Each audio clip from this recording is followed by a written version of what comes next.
Mtakatifu, Baba yetu wa mbinguni, katika jina la mwanao Yesu Kristo tunakushukuru asubuhi hii tunapokusanyika mbele zako kwa ajili ya kusikiliza mausia yako. Tunasalimisha darasa hili lote chini ya ulinzi wako mtakatifu, na tunafungua mioyo yetu kwa ajili ya mwalimu uliyetuahidia, Roho wako Mtakatifu. Tunapoendelea na majifunzo haya, isiwe kikwazo wala kizuizi ambacho kitazuia kazi yake kufanyika ndani yetu. Ndilo ombi tunaloomba katika jina la mwanao Yesu Kristo.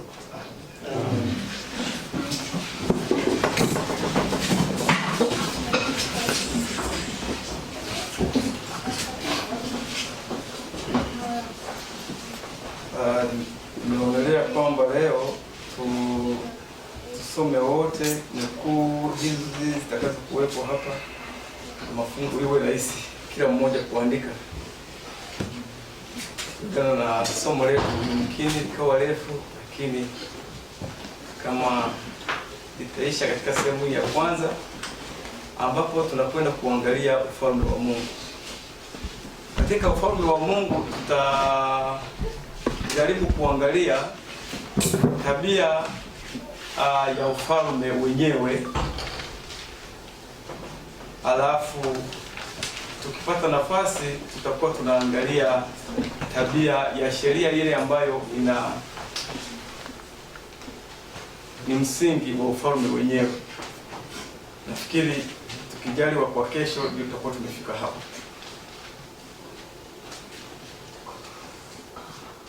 Naanza na mafungu haya hapa, Marko 1:14 hadi 15.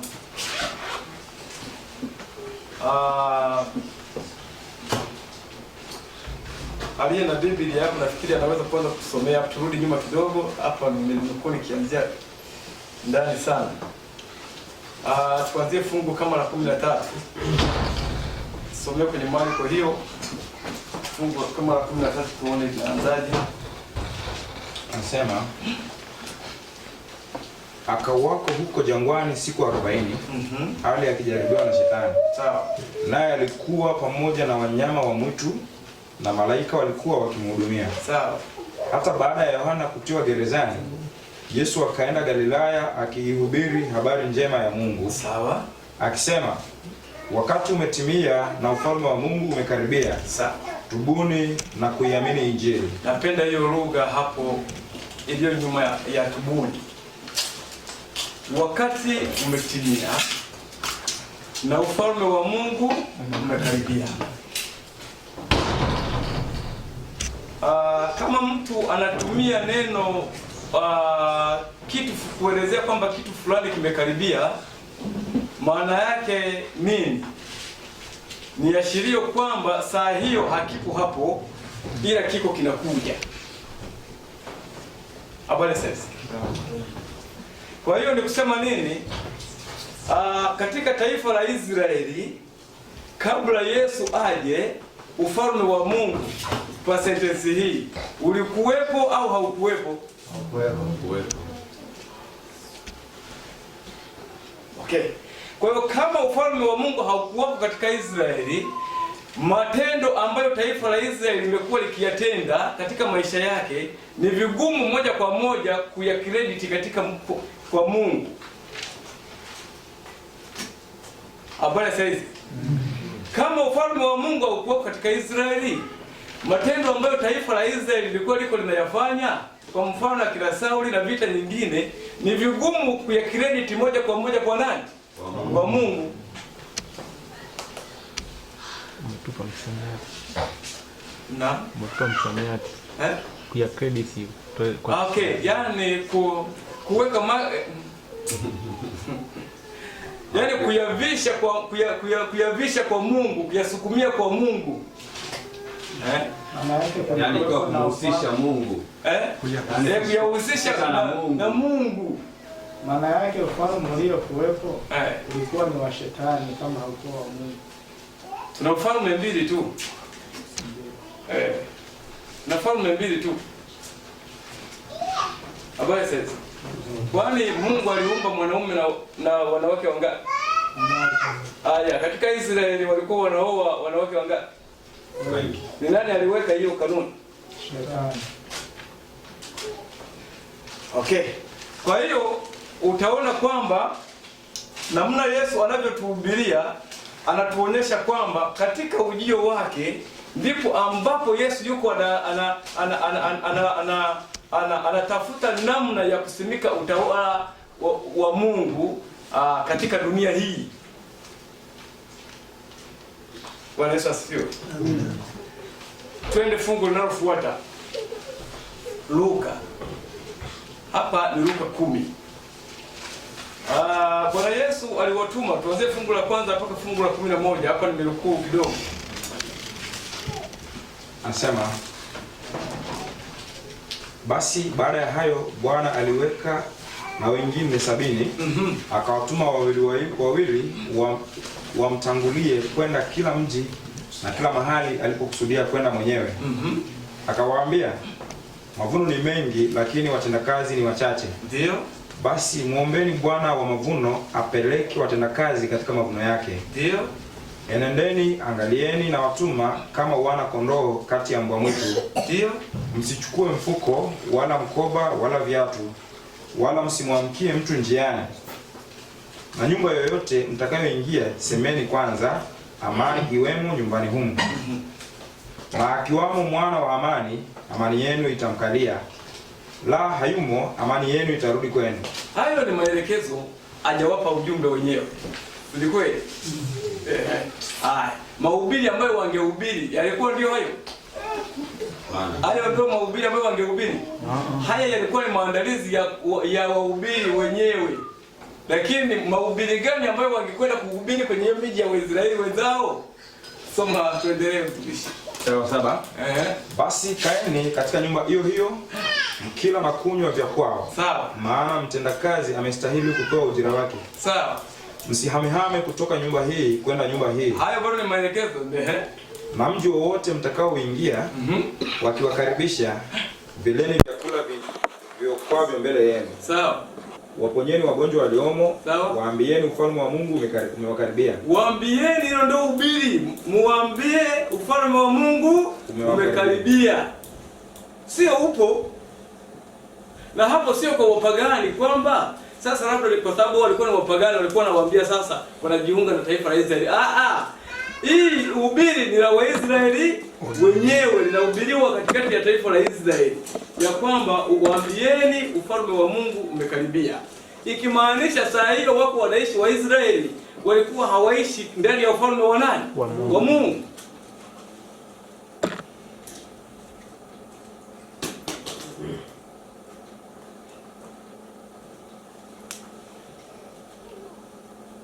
Hii Marko 4:30 itakuwa 80.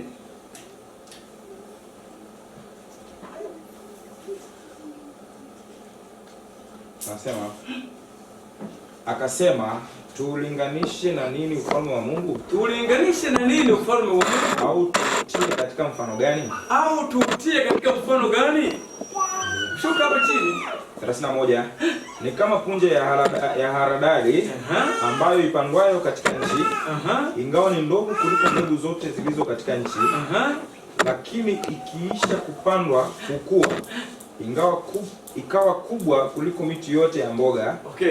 Ikafanya matawi makubwa, hata ndege wa angani waweza kukaa chini ya uvuli wake. Unaweza kuishia hapo. Kwa swali la kwanza ni Yesu anajiuliza, tulinganishe na nini? Tufananishe na nini ufalme wa mbinguni wa Mungu? Ufalme wa Mungu eti tufananishe na nini? Mtu anapojiuliza swali kama hilo, manake yuko anatafuta aone cha kulinganishia. Anavuta akili aone cha kulinganishia, lakini inavyoonekana Bwana Yesu alikosa kitu cha kufananishia ufalme wa Mungu ulivyo katika dunia hii nzima. Akasema tu umefanana na punje ya haradali. Kwa hiyo punje hiyo ya haradali ni nani alikuwa yuko nayo? ni yeye mwenyewe alikuwa yuko nayo, ndio anatafuta kupanda hiyo punje ya haradali ili ufalme wa Mungu uchipue, baadaye ndege watakuja hapo.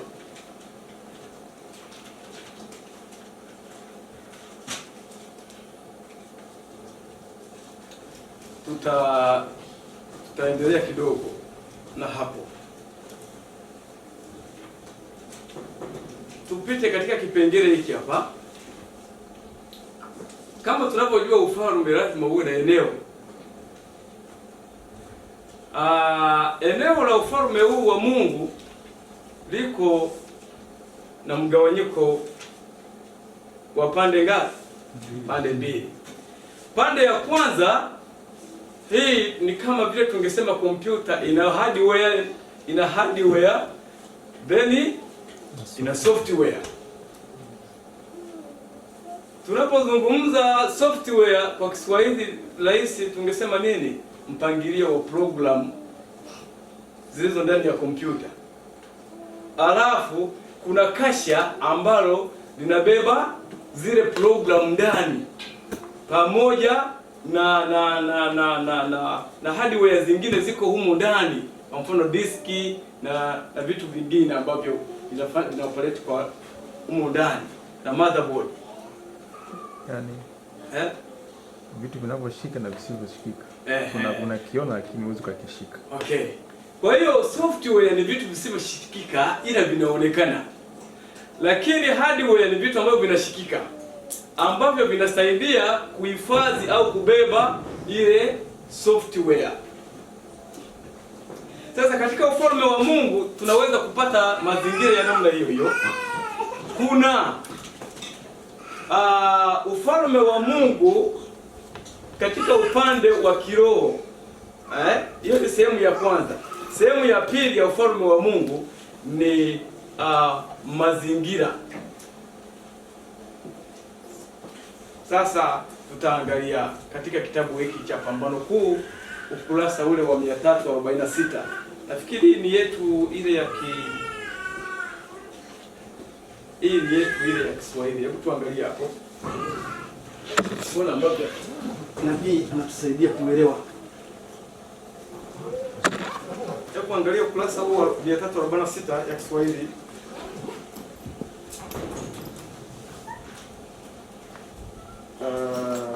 Nione hapa. Nitakuwa ni yenyewe.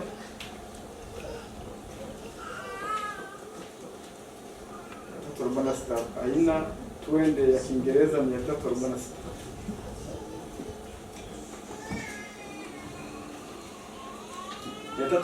Kiingereza. Anza aya ya chini ambayo ni 290 katika hii ya Kiswahili. Ni sura ile ya 10. Okay, kumbe ya Kiswahili iko hapo na Kiingereza. Sasa tuandike. Hii hapa ni ya Kiswahili. 290. Yeah.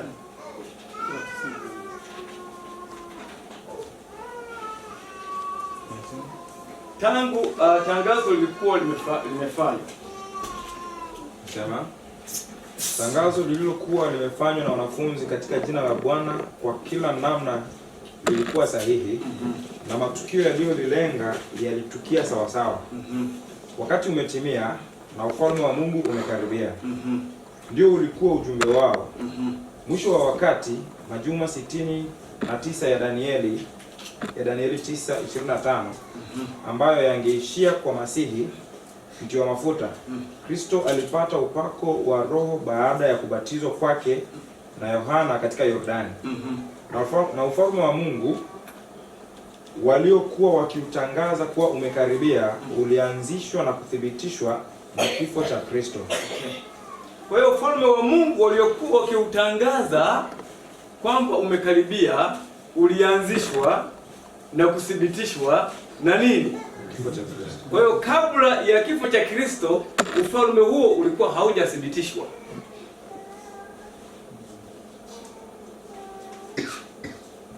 Bwana Yesu asifiwe. Ndio maana Bwana Yesu mahubiri yake anasema ufalme umefanyaje? Umekaribia, kwa sababu anajua muda sio mwingi yeye mwenyewe atakuwa ameimaliza kazi hiyo.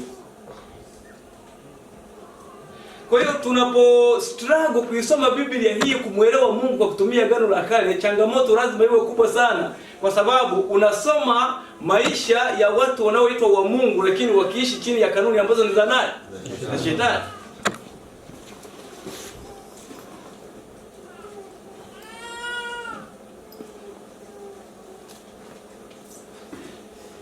Haya, tuendelee tuna mtumishi. Ufalme huu haukuwa kama walivyokuwa wakifundishwa kuamini kwamba ni ufalme wa kidunia. Wala hawakufundisha kwamba ulikuwa ni ufalme ujao. Ufalme wa milele ambao utawekwa wakati ufalme na mamlaka na ukuu na ufalme chini ya mbingu zote watapewa watu watakatifu wake aliye juu. Ufalme wake ni ufalme wa milele, na wote wenye mamlaka watamtumikia na kumtii. Kama ulivyotumika katika Biblia, kama ulivyotumika katika Biblia. Naomba hapo tuende kwa makini sasa hapo. Usemi ufalme wa Mungu. Ufalme wa Mungu umetumika kwa maana mbili, kumaanisha umetumika kwa maana ngapi? Mbili. Kwa hiyo unaposikia ufalme wa Mungu ujue umegawanyika katika sehemu mbili. Ufalme wa neema, na ufalme wa utukufu. Hivyo ni vitu viwili tofauti. Tuendelee. Ufalme wa neema unaelezwa na Paulo katika waraka kwa Waebrania. Baada ya kumlenga Kristo, kuhani mwenye huruma ambaye anaguswa na mambo yetu ya udhaifu, mtume anasema, hebu na tukikaribie kiti cha neema kwa ujasiri, ili tupewe rehema na kupata neema ya kutusaidia wakati wa mahitaji. Kiti cha neema huwakilisha ufalme wa neema. Kwa kuwa kudumu kwa kiti cha neema humaanisha kuendelea kwa ufalme. Katika mifano yake mingi, Kristo anatumia usemi ufalme wa mbinguni kumaanisha kazi ya neema ya uungu juu ya mioyo ya wanadamu.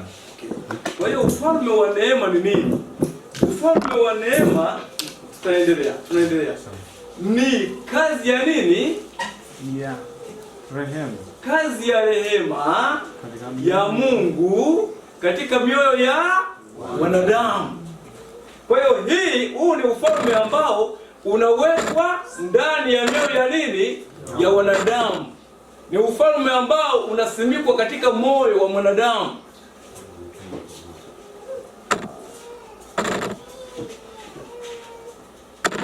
Kwa macho haushikiki, lakini matendo yake yanafanyaje? Yanaonekana kama vile upepo unapovuma, unasikika, hauwezi kushikika, lakini matendo yake yanafanyaje? Yanaonekana. Sasa ni nini hiyo kazi ya kushughulika na moyo? Rudia kidogo hapo. Ni kazi ya Mungu kumaanisha kazi ya neema ya uungu, sio Mungu. Sasa kumbe ni nini? Uungu. Kuna tofauti kati ya Mungu na uungu. Uungu sio mfano wa fedha wala dhahabu, sivyo? Ndio kama maandiko yanatuambia. Kwa hiyo sasa hii ni kazi ya neema ya uungu juu ya mioyo ya wanadamu. Mfano ni rahisi. Kuna mtu alafu kuna utu. Vitu viwili tofauti, ni kitu kimoja.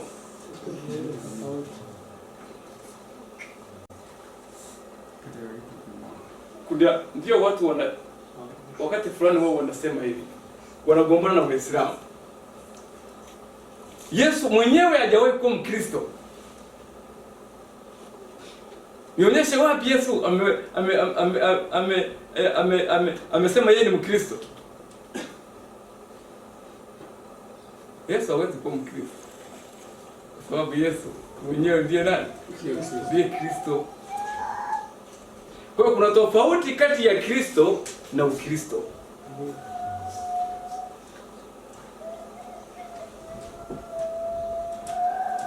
Ukristo ni kile kitu kiko ndani ya nani? Ya Yesu. Lakini tunaposema Kristo tunamaanisha Yesu mzima na kile kitu alicho nacho. Ukristo ni tabia ya Kristo. Kwa hiyo Ukristo ni tabia ya nani? Ya Kristo.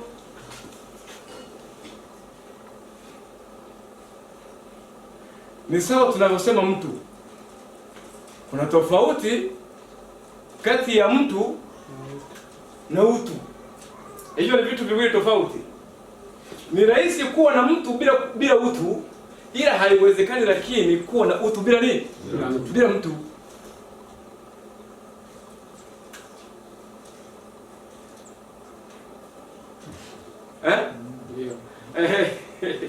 Hiyo iko sawa. Kwa hiyo hii ni kazi ya tunaposema Mungu tuna maana ya yeye mzima. Si ndivyo? Lakini tukisema uungu tuna maana ya nini? Kile zile sifa alizo nazo, kile kitu alicho nacho cha ndani, ile tabia yake. Tabia ya nani? Ya Mungu ndio uungu.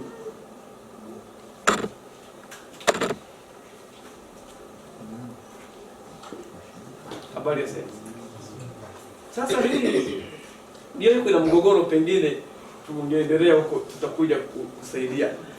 Hii ndio sisi hapo tusiingie hapo, naomba tuiache hivyo. Tuelewe hivyo kwamba sasa ni kazi ya uungu. Maana yake nini hiyo? Yaani ya tabia ya Mungu katika mioyo ya wanadamu. Kwa hiyo ni kazi ambayo sasa Mungu alikuwa anashughulikia kurejesha mioyo ya wanadamu. Ni uwepo wa tabia ya Mungu katika mioyo ya nini? Ya wanadamu. Sasa hiyo ndio Yesu alikuwa anahangaika kuisimika katika Israeli. Awepo na utawala na mamlaka katika Israeli ambayo wakazi raia katika ufalme huo, msingi wao ni tabia ya nani? Ya Mungu, na upaleti kwa tabia ya Mungu.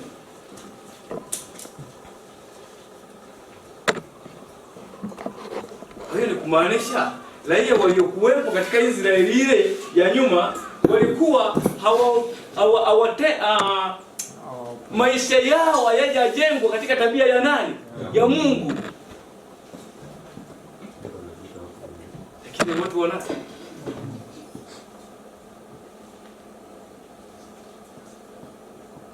naelewa kumbe Mungu ni mzuri sana. Ana uwezo mkubwa wa kuchukuliana na waovu. Ni kinyume kabisa na vile ambavyo sisi tunamfikiria. Ni kinyume. Tuendelee hapo mtumishi.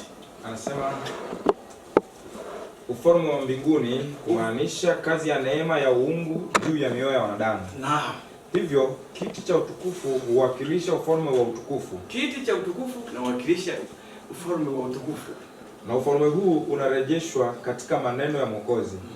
Hapo atakapokuja mwana wa Adamu katika utukufu wake, na malaika watakatifu wote pamoja naye, ndipo atakapoketi katika kiti cha utukufu wake, na mataifa yote watakusanyika mbele zake. Ufalme huu bado uko mbele, hauwekwi mpaka kurudi kwa Kristo mara ya pili. Bwana Yesu asifiwe. Kwa Yesu wakati anatembea hapa duniani kwa nje alikuwa hayuko katika ufalme huu. Ila kwa ndani. Hauwezi kumsurubu Yesu alikuwa kwenye ufalme wa mkamotani. Ni rahisi. Asinge alikuwa hivyo. Kwa Yesu yuko katika ufalme wa neema, yuko katika ufalme wa Mungu ndio kindani. Unajua hii mili sio Mungu aliumba mili hiyo hivi. Hii yote imeshakuwa imeharibika kwa sababu ya nini? Ya shetani. Mwili unatoa jasho, inanuka. Usipooga kazi sio nzuri. Hata hata mti ule unaouona ule uko umekakamaa, umechakaa namna hiyo kwa nje. Uko hivyo, magome yako yamekuwa hivyo. Haukuwa hivyo. Haukuwa mti una gome, una rangi, una ngozi ya hivyo. Sio kweli? Na unapoona mimi ngozi yangu imechakaa hivi mpaka miguu wakati inapasuka, unaelewa hapo? Ndivyo mwili unalia. Ndivyo ambavyo ule mti nao ngozi yake inafanyaje? Ndivyo anavyolia. Wote tuko chini ya shida hii moja. Tuko kwenye ufalme wa Shetani.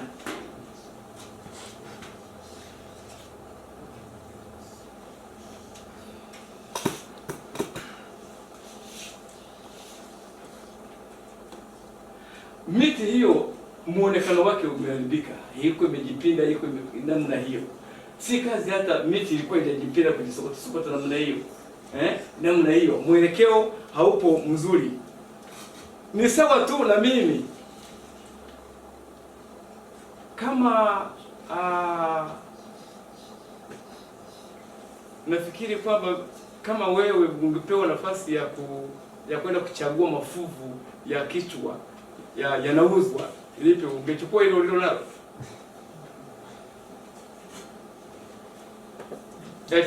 Ungekwenda ukachagua kichwa, yani cha kuwa nacho wewe cha kutumia. Sasa hicho ulicho nacho jiulize, ndio chenyewe ungechagua? Hapana. Kwa hiyo wewe unajua vitu vizuri zaidi kuliko Mungu. Kwa hiyo ni kusema nini? Ni dhambi ndiyo imetufanya mpaka mafuvu yetu ya vitu yamefanyaje?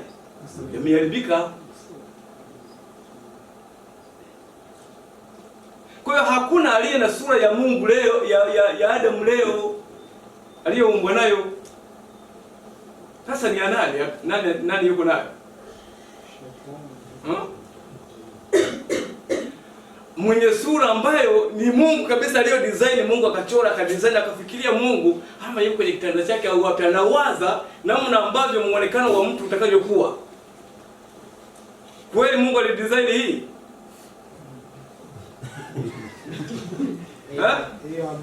Hiyo hamna hii. Ndio maana Mungu anashughulika tu kurejesha utu wa ndani, ili kasha Mungu hatachukua.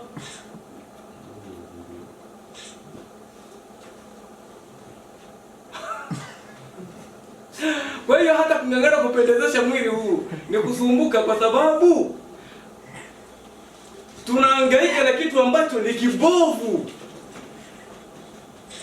hakiwezi kutusaidia, yani kuwakilisha vile Mungu, uzuri ambao Mungu alikuwa ameuweka kwa mtu. Endelea, endelea hapo. Tumemaliza?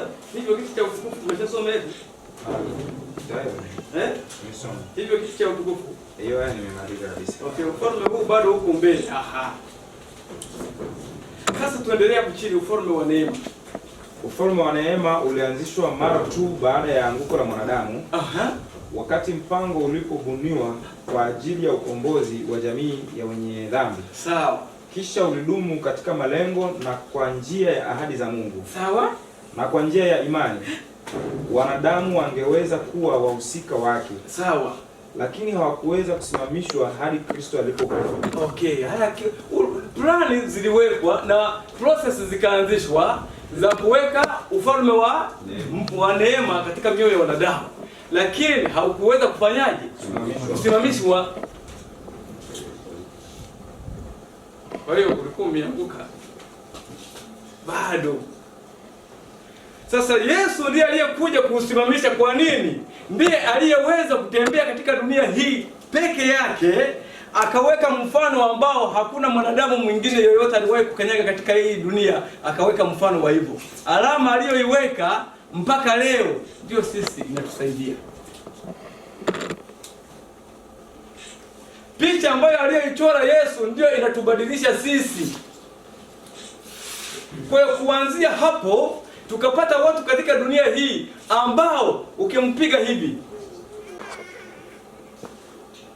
si ni kweli? Hana wake wawili, Ni ngumu katika taifa hilo mtu kuwa na wake wangapi? Kwani nyie kanisani kwenu mtu akija na wake wawili, mkirudi kutoka hapo kuta mzee wa kanisa ameshaongeza mke wa pili, mnaendelea kuwa naye? Kwa nini? Mnavunja sheria. Mbona Daudi alikuwa nao 7 sijui 6? Ni mtu wa Mungu mpaka leo.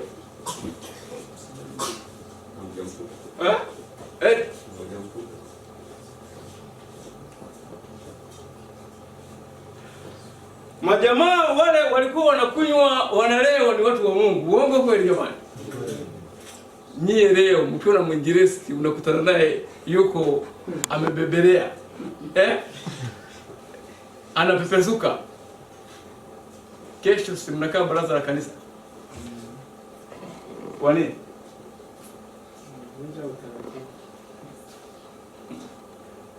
Ni kwa sababu ufalme huu ambao tumo ndani yake hauna kanuni za namna hiyo. Vipi habari ya kuta mtu yuko na moka yake halafu amekanyaga miguu ya kuku upande huu na amekanyaga mabawa upande huu, halafu amekamata shingo ya kuku na kisu na jiwe pembeni hapo, yupo anapitisha hivi na kuku anamwangalia? Katika ufalme wa Mungu unaonaje hiyo? Iko sawa? Kwenye ufalme wa Mungu kukuta mtu yuko anafanya hivyo, iko sawa? Okay. Kwa hiyo kumbe kila ambacho Mungu anatutaka kwenye ujumbe huu, lazima tuelewe kazi ambayo Mungu anaitaka sisi tuifanye, ambayo tulisema itakayokata nini? Shauri la hukumu, la mashtaka ya Mungu, la pambano kuu ni sisi kudhihirisha tabia ya nani? Ya Mungu. Kwa hiyo lazima Mungu anachotafuta, anachohangaika nacho ni kumfanya huyu mtu ambaye aliharibiwa na shetani arejee kwenye ule msingi ambao alikuwa amemsimamisha. Ni pale ndio alianguka, na ni hapo ndio Mungu anatafuta kumrudisha.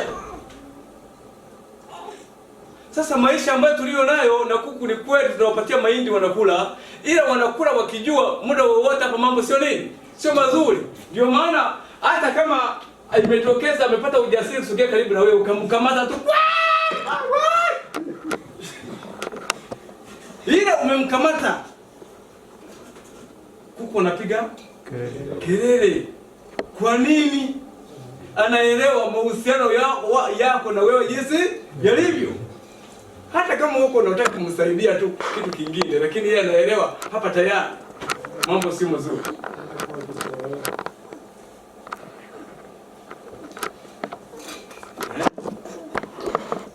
Wala haya hayawi masomo ya kushughulika nayo, kwa sababu tayari tunakuwa tunaelewa tunavyoendelea hapo mbele. Kwa hiyo sasa hapo ufalme huu ulikuwa umeanzishwa tangu Adamu alivyokuwa ameanguka, lakini ni mpaka Kristo alipokuja ndipo ufalme huo ukasimamishwa. Kwa tangu hapo kulitakiwa kuanza kudhihirisha taifa ambalo lina tabia, lina operate chini ya tabia ya nani? Ya Mungu. Wakorintho wa kwanza sura ya 15 fungu la 39 hadi 44. Naam, sura ya 15 tumesema.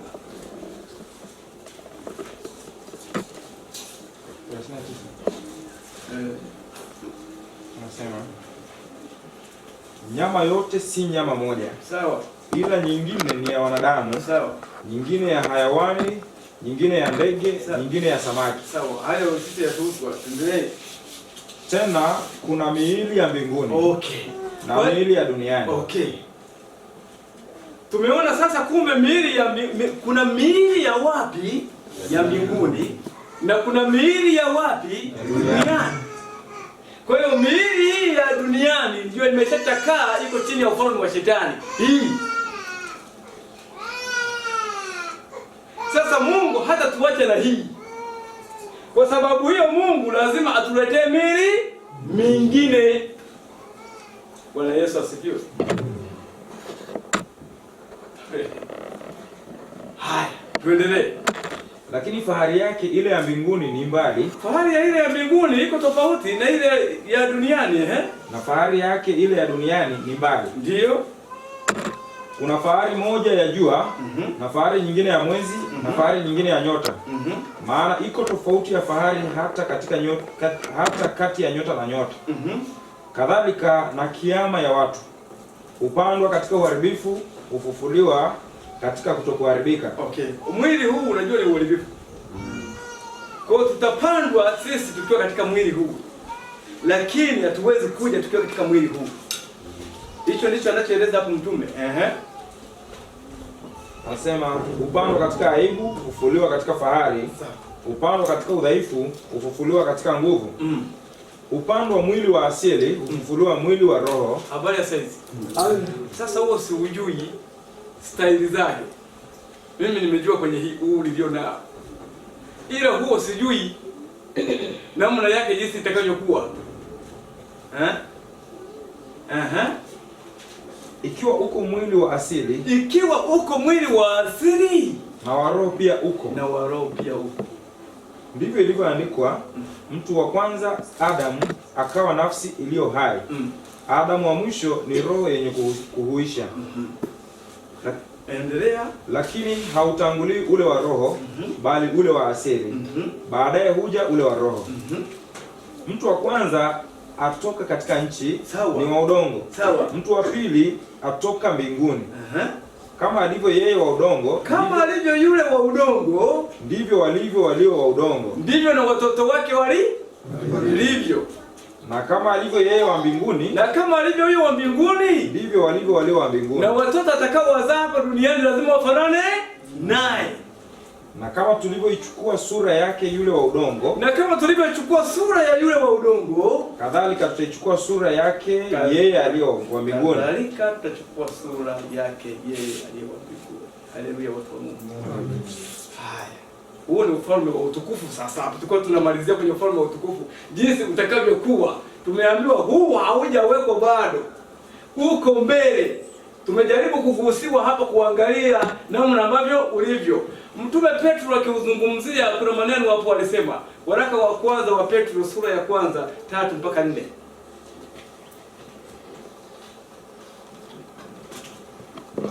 Ahimidiwe Mungu Baba wa Bwana wetu Yesu Kristo, ambaye kwa rehema zake nyingi alituzaa mara ya pili ili tupate tumaini lenye uzima kwa kufufuka kwake Yesu Kristo katika wafu. Tupate na urithi usioharibika. Moyo wako ndio huu tulio nao ni wa kuharibika, ila urithi unaokuja sio wa kuharibika. Usio na uchafu, usio nyauka, uliotunzwa mbinguni kwa ajili yenu. Mimi nikiona mwili wangu naona umeanza kunyauka.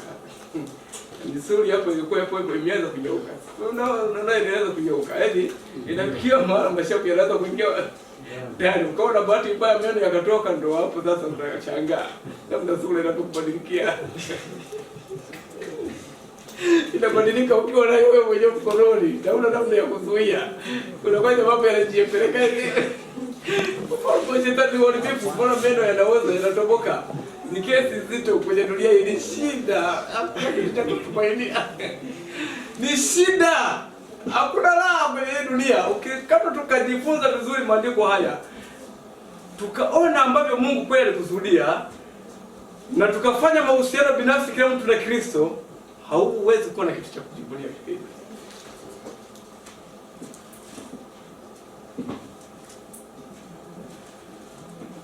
Hauwezi kuwa na kitu cha kujivunia. Tumemaliza hapo mtumishi? Yaani ngapi? Tulikuwa umefika ngapi? 4. Nimesha 4. Umesha 4, umemaliza 4? Yes. Okay. Kwa hiyo mtume Petro na wakati fulani akaandika, anasema bado na wasii nikiwa bado niko katika maskani hii. Sawa? Kabla muda wangu wa kuondolewa katika maskani hii haujabajaji. Anatusii. Anaelewa hii maskani yenyewe lazima ifanyaje tu? Iondole. Kwa nini? Kristo alisema, ninakwenda kuandalia nini? Makao. Kumbe inawezekana kwenye sentensi ya Bwana Yesu, makao aliyokwenda kuandaa sio majengo ya matofali. ni miili mingine.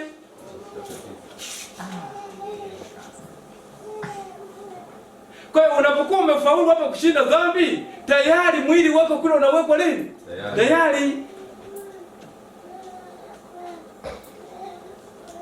Kwa ni Kristo anayekuja na nini? Na huo mwili. Roho ya unabii tu anasema kwamba tutakuwa tumevaa mwili mpya, lakini Mungu atajitahidi kuacha walau sura yetu iwe rahisi, kwa namna ambayo watu wengine wale wapendwa wenzetu watakapokuona aweze kukumbuka Yesu. Na yeye aniangalia anasema hivi, na wewe ni Sipiani. Umeelewa hapo? Kwa hiyo hapo, baada ya hapo nini kinafuatia? Ni kweli mnafanyia jambo ni kukumbatiana na kuzungumza yale ambayo yatakuwa yamempendeza Mungu, kuyaachilia katika kumbukumbu zetu kuweza kuzungumza. Kwa hiyo sura zenyewe itakuwepo, alafu na kimo nilicho nacho chenyewe hakiwezi kuongezeka, kitakuwa hicho hicho, ila nitakapokuwa nikila katika matunda yale vyakula vile vya mbinguni. Unapokuwa unakula vile vyakula vya mbinguni, miaka itakavyoendelea unazidi kukua mpaka kufikia kimo kile ambacho Mungu alikuwa amekusudia mwanadamu uwe nacho.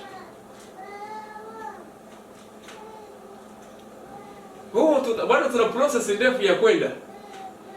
Kama Adamu alikuwa futi 18, karibia futi 18, ndivyo maandiko yanavyotuambia. Futi 18 hadi 20. Ndio majamaa wale walikuwa urefu. Upana sijajua. Mfalme wa Ogu alikuwa yeye kifua chake sijui ni mikono zira 6. Sijui mikono minne, yani sasa na mkono ule unaoandikwa pale sio huu wa wale kina Musa, bado nao walikuwa wako na mwili. Kwa hiyo ni mkono ule wa Musa. Mikono mingapi? Minne. Hicho ni kifua cha Ogu, mfalme wa Bashani. Hayo ni masalia sasa. Urefu wa kwenda juu mikono 9. Hii hakuna nyumba huyu ataingia.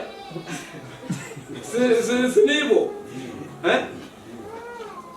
Kwa hiyo bado tuna safari ndefu ya kwenda. Lazima kukua tena kufikia hicho kimo. Tumeshuka sana hapa tulipo. Na uwezo wa akili nao umefanyaje? Uko chini. Kwa sababu kila kitu kinaisha.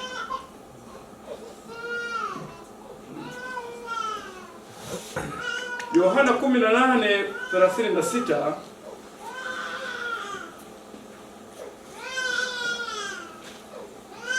Yohana 18:36. Maneno yako hapa. Ndio. Yesu akajibu, ufalme wangu sio wa ulimwengu huu. Kama ufalme wangu ungekuwa ulimwengu huu, watumishi wangu wangenipigania nisije nikatiwa mikononi mwa Wayahudi.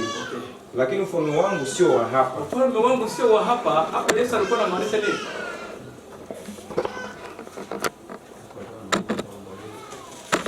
Alikuwa anamaanisha hivi, hana ufalme hapa. Alikuwa nao, lakini ufalme wangu sio wa hapa, kwa maana ya tabia ya ufalme wake na tabia ya nini? Kwa sababu mpaka pale Yesu alipokuwepo, malaika wa Mungu malaika walikuwa pamoja naye. Na hata pale anapokuja kukamatwa, wakati anasema hivi, ndiye mimi. Wale majamaa walianguka chini. Maandiko yanaeleza kwamba ni malaika alikuwa anapita. Akajifunua. Ndiye waliyemuogopa wakaanguka. Kwa hiyo ingalikuwa tabia ya mbinguni kama tabia ya hapa duniani ya serikali za hapa, wale wasingeambulia kitu pale.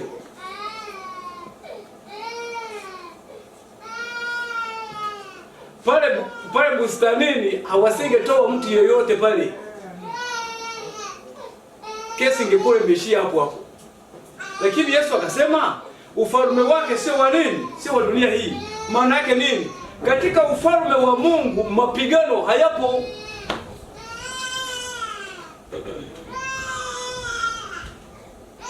Sasa lakini tunaposoma maandiko tunaona katika Israeli mapigano yapo hayapo? Yapo. Watu wanadundana ni kawaida tu na kupinduana, mpaka wanapinduana ufalme kwa ufalme, wanapinduana zina. Wakati mwingine wanapigwa ng'ambo hii kabila hizi na kabila hii zinapigwa,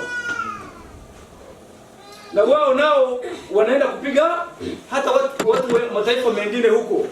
Kwa ni vigumu kumsoma Mungu na kumuelewa kwa kupitia maisha ya nini? Ya Agano la Kale, kupitia Israeli. Badala ya Israeli kufanya ulimwengu muelewe Mungu, unaposoma maandiko yanasema kwamba Israeli imefundisha dini mbaya sana juu ya Mungu katika ulimwengu.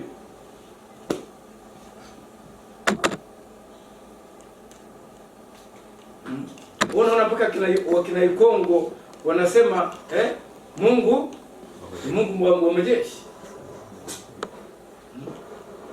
Kwa hiyo ni mtu wa vita. Zile zoruga unazipata huko kwenye agano hilo, zikimtafsiri Mungu hivi. Sisi leo tunapozaliwa, tunaposoma na kumwona Mungu wa Israeli, alafu wapo hao wanaendelea mpaka leo, ndio wanapiga watu na kwenda kuona na wanaomba, wanaenda wanapiga, wanatoka wanapiga watu, wanashukuru Mungu huyo kwamba ndiye anawawezesha kufanya hiyo. Dunia nzima inaangalia, inajifunza hapo, inajua ndio Mungu yuko hivyo. Na unaelewa namna ambavyo Israeli imefanikiwa kuweka mvuto katika mataifa yale yanayoamini Ukristo. Na katika madhehebu ya Wakristo tunaelewa mpaka watu wanafunga na kufunga mifungo waombee taifa la Israeli. Hiyo tunajua. Na wanaona kwamba Mungu wa Israeli ndio hivyo, ukipiga Israeli, Mungu wa Israeli nasi kukasirikia. Kwa dini iliyoko duniani leo, sisi ambao ni wapagani tunapojifunza pale hatupate kitu chochote cha maana. Tunachoelewa ni Mungu wa Israeli ambaye ndiye huyo anaagiza kwenda kuua. Anamwambia bwana nani? Sauli, nenda kauwe, usibakize hata.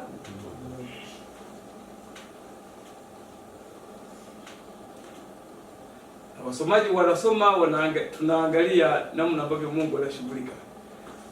Misri tunaona watoto misiba kila nyumba. Wasomaji wanasoma maandiko, wanamuona Mungu yuko eneo la tukio, na ndiye yeye anatangaza kwamba atafanya kazi hiyo ya kuondoa roho za watoto usiku kucha. Yuko na shughuli hiyo. Ndio tunasoma hapo. Sasa Kristo lakini anatangaza namna ambavyo kanuni zinazotawala katika ufalme wake jinsi zilivyo.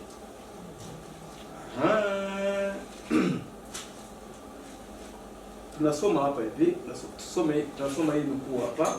Kuna nukuu hapa, tutasoma ambayo inatoka kwenye manuscript release volume 21 ukurasa wa 152 aya ni 4. Fupi ndio hiyo. 21 MR 21 152. Tunasoma hapa maneno. Anasema ufalme wa Kristo haufanani wala hauwezi kufanana kwa namna yoyote ile na falme za dunia.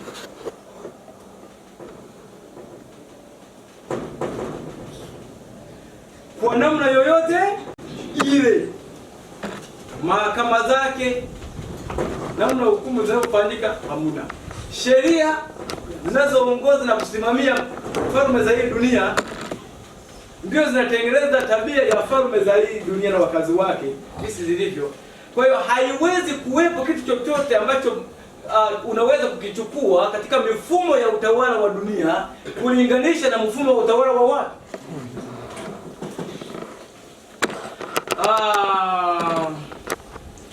Katika ufalme wa Kristo hakuna chombo cha kulazimisha, zana za kulazimishia hakuna. Anasema ndani yake tutakuja kuziona hizo zana za kulazimishia jinsi zilivyo. Ndani yake nguvu haina nafasi. Haya, anasema injili ya yeye aliyetoa maisha yake kwa ajili ya uzima wa ulimwengu ni injili ya amani. Anasema ni neema ya Mwokozi, upendo wake na huruma yake iliyojaa upole vinavyovunja kila kizuizi. Injili, anazidi kuielezea, ina nguvu ndani yake yenyewe, iko juu ya yote na inavikumba vyote. Ni kanuni ya kimungu isiyobadilika. Injili ni kanuni ya kimungu isiyobadilika. Tukisema hapo injili tutakuwa tunabeba nini sasa? Injili ya milele itakayohubiriwa, tukisema inakuwa ni kitu gani? Si sheria ya Mungu eti? Injili nzima kimsingi tunamaanisha hapo sheria ya Mungu. Kwa hiyo anaposema ni kanuni ya kimungu isiyobadilika, injili anamaanisha sheria ya nani? Ya Mungu. Kwa hiyo chochote ambacho kiko kinyume na sheria ya Mungu, hiyo sio injili ya Mungu. Bwana Yesu alisema hivi, nendeni mkaihubiri injili kwa kila kiumbe. Mimi hilo fungu nilikuwa nalisoma siku ya leo, jinsi ya kumhubiri kila kiumbe. Yaani alikuwa maana ipi? Kumbe inawezekana ni kweli injili ya Kristo kama tutaielewa tukaiishi, kila kiumbe kitahubiriwa. Habari sasa. Si unajua unapokuwa umemkamata samaki baharini, si samaki naye ana watoto, yumkini naye ana mjomba na shangazi, si ndio? Unapokuwa umemweka kwenye meza yako huko unamula kule, kama alikuwa na watoto kule baharini, nini kinakuwa kinaendelea?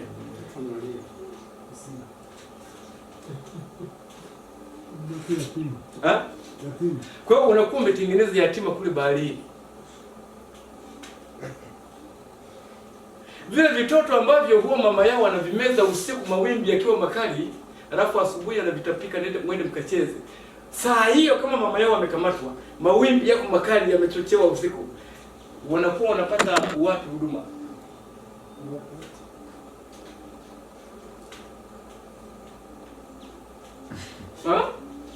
Kweli kitendo ulichomfanyia kina tafsiri kanuni ya injili unayoihubiri.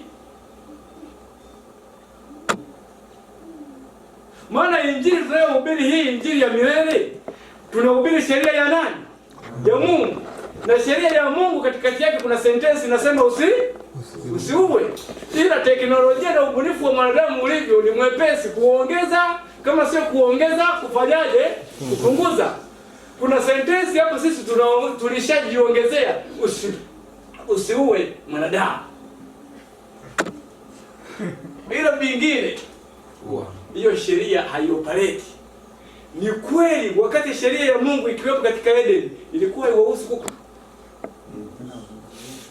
Ni nani sasa amewatoa kwenye sheria hiyo? Shetani. Kwa hiyo kuendelea kumdhulumu kuku uhai wake ni kuungana na kutangaza kazi injili ya nani? Ya Shetani. Hakuna kutangaza injili ya Mungu.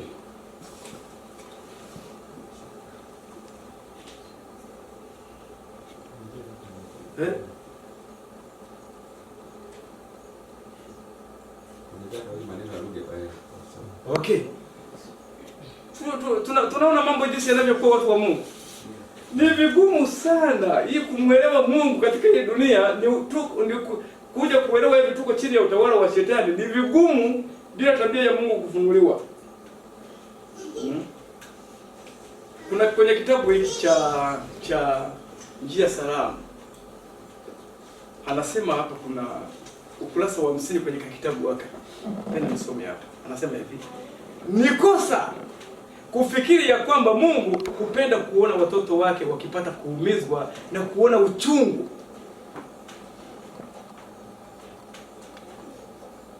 Kwa hiyo kufikiria tu kwamba Mungu anafurahia kuona maumivu, watu wakiumizwa, hiyo tu ni nini? Ni dhambi.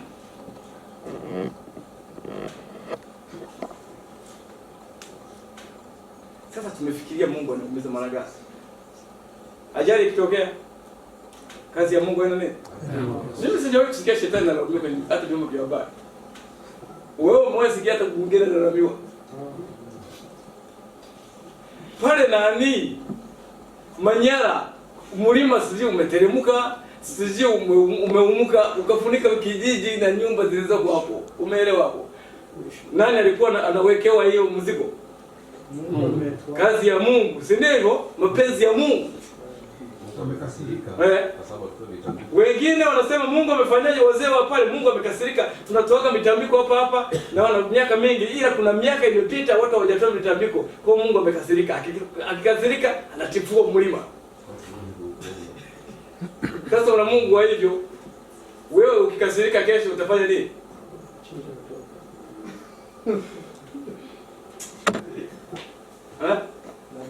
Ndio viongozi wa dini nao wanarudisha mtu wapi?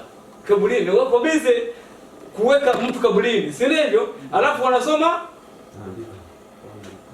Bwana ametoa makosa yale ya Ayubu, ya uelewa wa Ayubu, si ndivyo? Mpaka leo yako yanashikilia. Hiyo sasa ndio sentensi ambayo inachapwa mpaka kwenye t-shirt za msiba, watu wako wametengeneza wamevaa. Bwana ametoa, Bwana amefanyaje? Jina la Bwana lihimidiwe. Wanafukia mtu kaburini. Tulimpenda sana ila Mungu amempenda zaidi. Hapa kuna katoto kana miaka 6. Ndiye baba yake yuko anafukiwa au mama yake.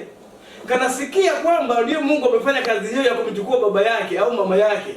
Kanabaki sasa kenyewe. Umeelewa hapo? Huyo kesho alikuwa muumini. Mungu akikupenda sana na kuchukua. Sasa baada ya hapo maisha ya huyu mtoto yanapokuwa magumu na ndugu unavyojua wanapoteseka watoto waliokufa. So unaelewa hapo? Hata kama mali zilikuwepo nyumbani wanachukua zote. So unaelewa hapo? Baada ya hapo mtoto huyo ndiye anakuwa sasa ndiye anakuwa ausiboi au ausigero. So ndio tabia zetu tulizo nazo. Alafu kila anapoteswa vile atakuwa anakumbuka ni nani alifanya alisababisha hayo. Hilo ni tangazo ambalo kiongozi wa dini alitoa. Huyo mtoto kesho atakuwa muumini.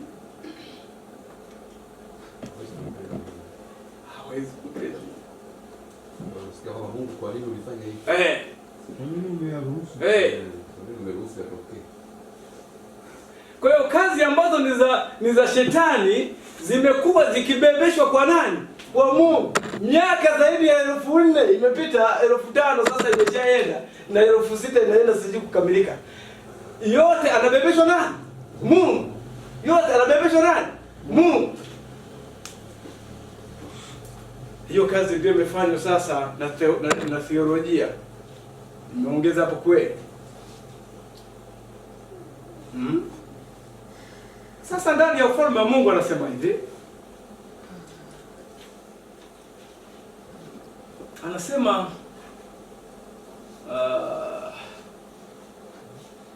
ndani yake matumizi ya nguvu yana nini? Nafasi. Injili ndio hiyo. Ni kanuni ya kimungu isiyobadilika. Hiyo manuscript ni sababu. Sasa kuna kitu kinaitwa matumizi ya nguvu. Hii labda tutakutoa baadaye nikikuacha uiandike yote. Kwa chini. Ndio hii aya ndio hii hapa ya 100 aya ya 4 kurasa 152. Naomba tukimbie nitakupatia tu utaandika hii. Nyenzo ya kulazimisha matumizi. Nina faili refu kidogo hapa leo. Unaposema nyenzo za kulazimishia hazipo katika ufalme wa Mungu, maana yake nini? Vyombo vya kulazimishia ni njia zinazotumiwa kuwa na ushawishi au udhibiti juu ya wengine. Mara nyingi kuwafanya watu wafanye maamuzi kinyume na mapenzi yao. Mfano wake sasa. Kwa haya mambo yatatupata kanisa linapofunga historia. Taratibu ambazo zitafanyika duniani ni hizo hapo. Ngoja uje tuzione hapa. Ni kanuni ambazo ni kuzielewa.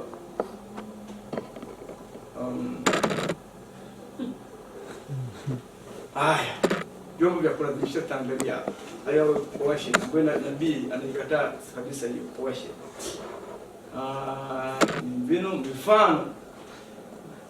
mifano ya vyombo vya kulazimishia, mbinu zinazo za kulazimishia ni pamoja na vitisho vya kutumia vurugu.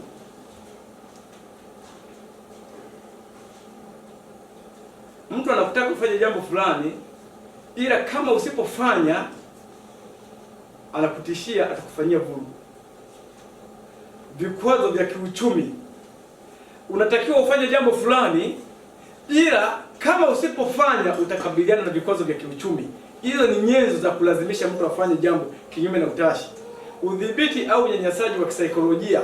Hii sasa kwenye kisaikolojia hapa, hizi ndio mbinu nyembamba kabisa ambazo hazipo kwa tutakazoziona hapa.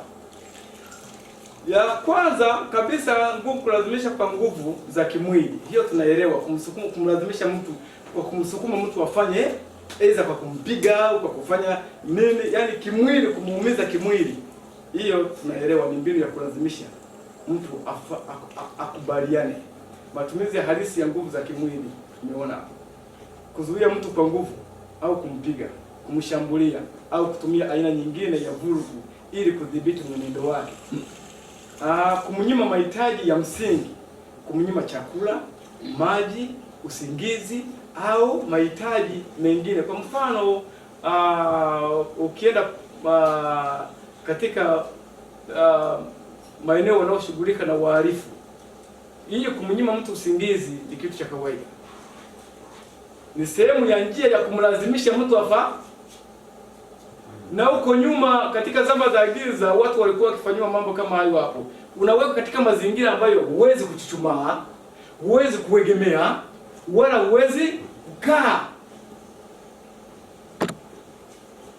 Na kama utasimama ukauachia mwili ukalegea, huku pembeni kuna vitu vya kukuchoma vya ncha kali. Kwa unalazimika masaa yote usimame vile ulivyo ndivyo ulivyo. Mwili unakufa ganzi, viungo vinaoza. Hiyo ni moja ya mbinu ya kumtaka mtu akubaliane, ukane imani. Haya, kulazimisha kwa njia za kiuchumi. Kuwekewa vikwazo kiuchumi. Haya mambo yatatupata mengi sana. Unapobanwa kiuchumi, ndio maana Ufunuo anamaliza na hakuna kuuza wala kununua. Hiyo ni njia ya kufanyaje hiyo? Ya kulazimisha. Vizuizi vya biashara ndio hayo shetani atafanya, hakuna kuuza wala kununua. Kuweka hapo vizuizi ni njia ya kulazimisha, kuwataka watu wakubaliane kinyume na utashi wa dhamiri zao. Kuzuia mali au fedha za watu wengi zitakamatwa, zitazuiwa. Hazitafanya kazi. Pesa unayo lakini zitazuiwa.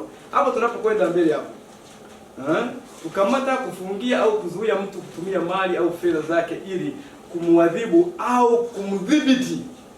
Hiyo ni nyenzo ya kulazimisha. Sasa kwenye ufalme wa Mungu, Mungu hawezi kukuchukulia vitu vyako alafu anakudhibiti kwa hivyo ili akutake ufanyaje? Ukubaliane. Kulazimisha kwa njia ya kisaikolojia, kiakili. Udanganyifu au hila. Kutumia hila au udanganyifu au mbinu za kupotosha ili kuathiri maamuzi ya mtu. Hiyo yote ni nyenzo ya kulazimisha. Haya, vitisho na kutia hofu.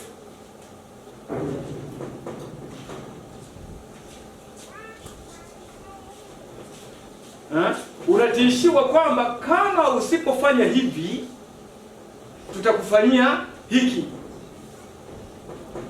Hayo mambo yote nafikiri yanafanyika duniani. Serikali ziko zinafanya, watu binafsi wako wanafanya, mtu mmoja mmoja anafanya, hata majumbani ziko zinafanyika, zote hizi hapo. Ila mwishoni hapo serikali zitatumia sana hizi mbinu kutenga watu wengine, kutengwa na watu wengine. Kwa mfano kwenye corona, yale makambi ambayo yanatengenezwa na weko hapo, alafu watu wanakuwa wanarundikwa na sukomo. Hiyo ni mbinu ya kulazimisha watu wakubaliane.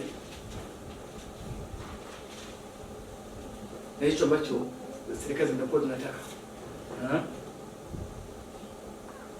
Gaslighting, kumdanganya mtu kwa namna ambayo inayomfanya aanze kutilia shaka akili yake mwenyewe.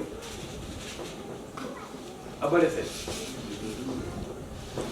sio nguvu. Yaani hizi ni mbinu zingine ambazo hizi sio za nguvu, hizi ni mbinu za nini? Za kiakili. Siku moja tulipokuwa tumealibikiwa gari na Wycliffe Mzega, tukawa tumeagiza spare Dar es Salaam. Sisi tumelipia hela ya usafiri wa ule mzigo. Tunapigiwa simu mzigo ulipokuwa umefika, tunapigiwa simu kwamba njooni mchukue mzigo wenu. Kufika pale tunakutana na bwana mwingine anasema mimi ndiye nimeachiwa huu mzigo ni usimamie. Kwa hiyo inabidi munilipe hela anayotaja. Tukasema hivi, sisi mzigo huu tulishamaliza.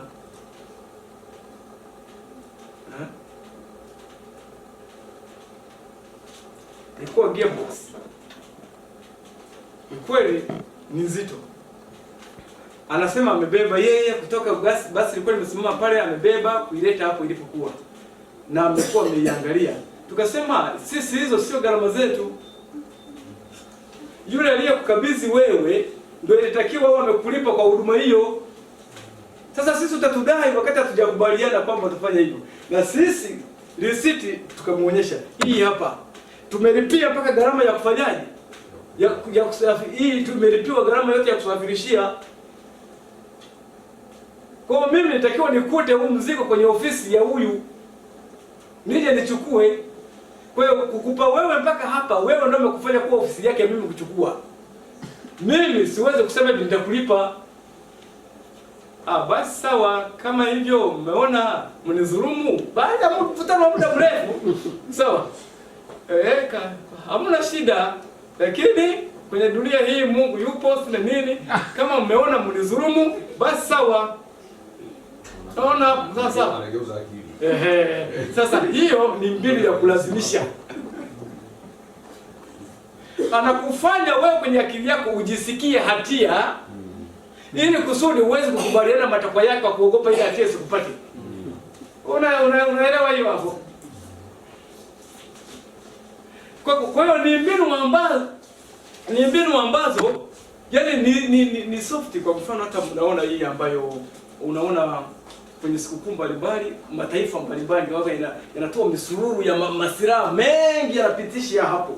Na wanajeshi wake wanafanya mafunzo fulani na nini, wengine wanapasua mawe kwa vichwa. Si umeelewa? Wengine wanapigilia misumari kwa kutumia mikono. Unaelewa hapo? Hiyo yote ni mikwara ambayo inafanya mataifa jirani yanayozunguka hapo yawe na nidhamu. Hiyo ni mbinu ya kufanyaje hiyo? Ya kutawala na kudhibiti watu. Yaani unaona jinsi unaona wewe mkono huo sasa umepiga msumari kama wewe hilo ukamata. Wewe kile kama hilo ni kukamata. Hizo zote ni mbinu za shetani, blackmail, usaliti wa vitisho. Hii ni mbinu ambayo viongozi wengi wa kisiasa wanabanwa na hizi.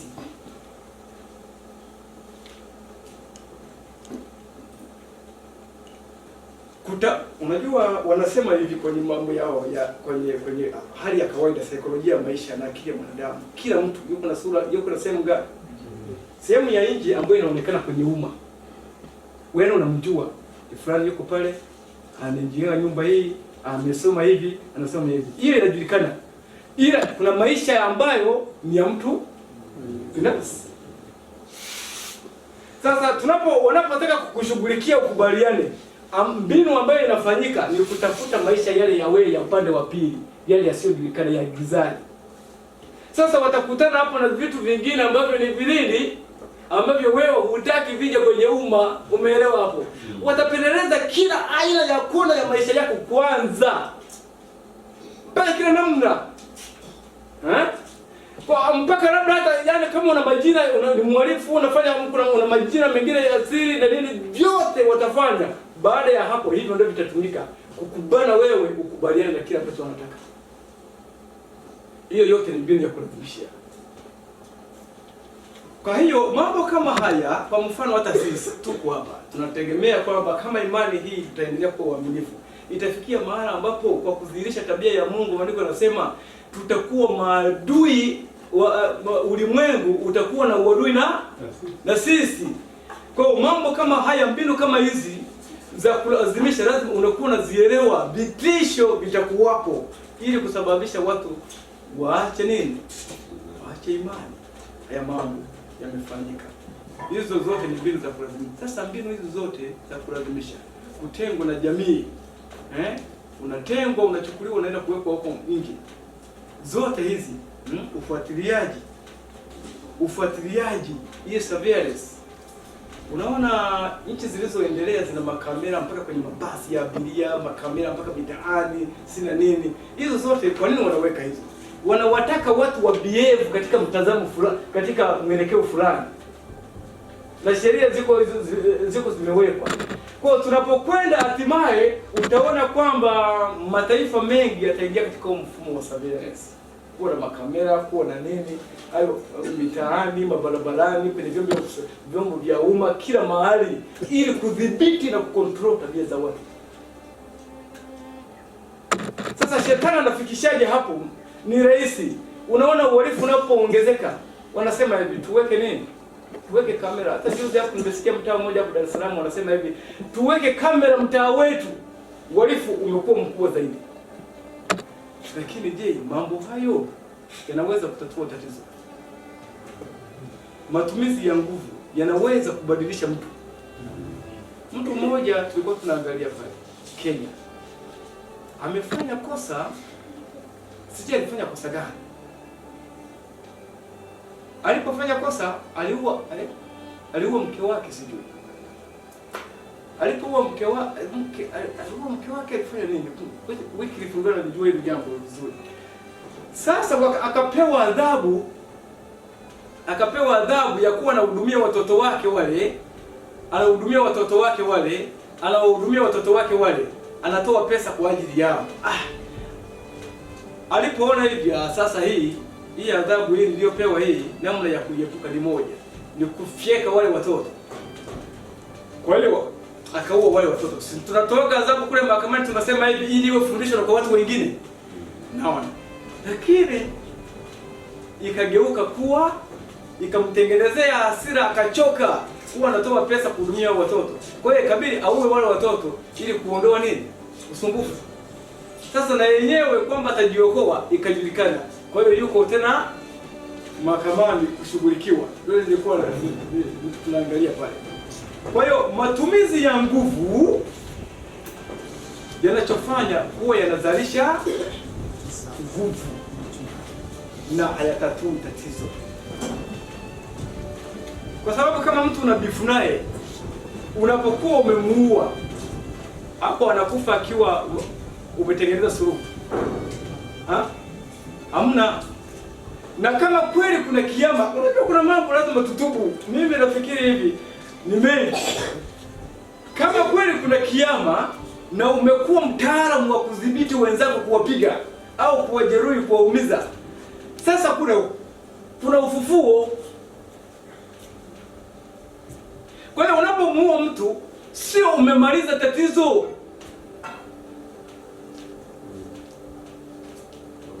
Umesukuma tatizo wapi? Mbele. Siku akifufuka, wewe umekuwa mkuu, kwa mfano fulani, una nguvu, ni mhalifu au ni nini, lakini unafanya, kuna watu wanafanya uhalifu mpaka wanajulikana mtaani, si ndivyo? Na wanafanya kwa ubabe tu, na watu mpaka nafikia mara wanaogopa. Umedhuru na kuumeza watu labda 20. Siku hiyo unapofufuka na majamaa nao wamefanya wako hapa, wale ambao umewatembeaga, si ndivyo? Siku zile ulimdhibiti yuko mmoja. Sawa? Hawa ulikuwa na gengeleno la uhalifu, si kweli? Sasa kwenye ufufuko mtakapokuwa mnatazamana, majamaa wamesha kuona ndio yeye huyu hapa. Si ndio mwanzo tena pale tulipoishia?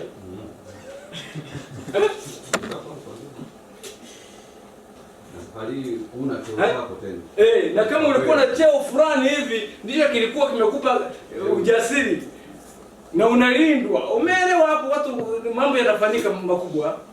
Leo unapokuwa huko kwenye hapo, una haya majamaa sasa yapo, imerudi. Hakuna mtu anafufuka yuko na nafasi yoyote alina ya kijamii leo. Inakuwaje hapo? Unakuta kwamba hukutatua tatizo, ila tatizo ndio bado liko linaendelea.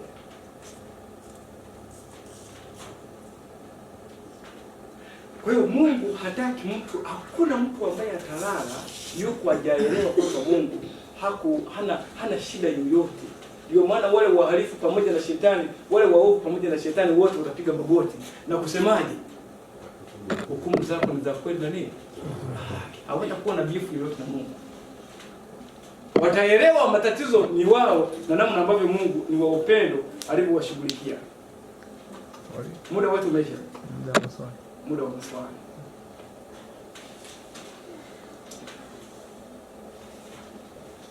Muda wa maswali.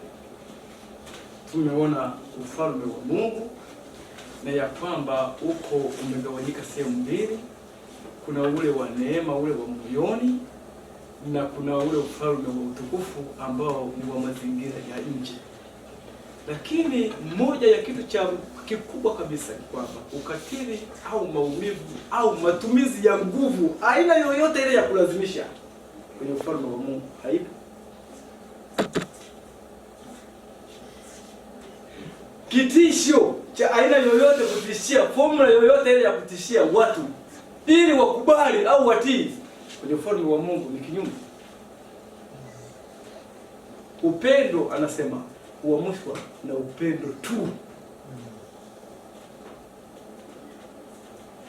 Bwana Yesu asifiwe.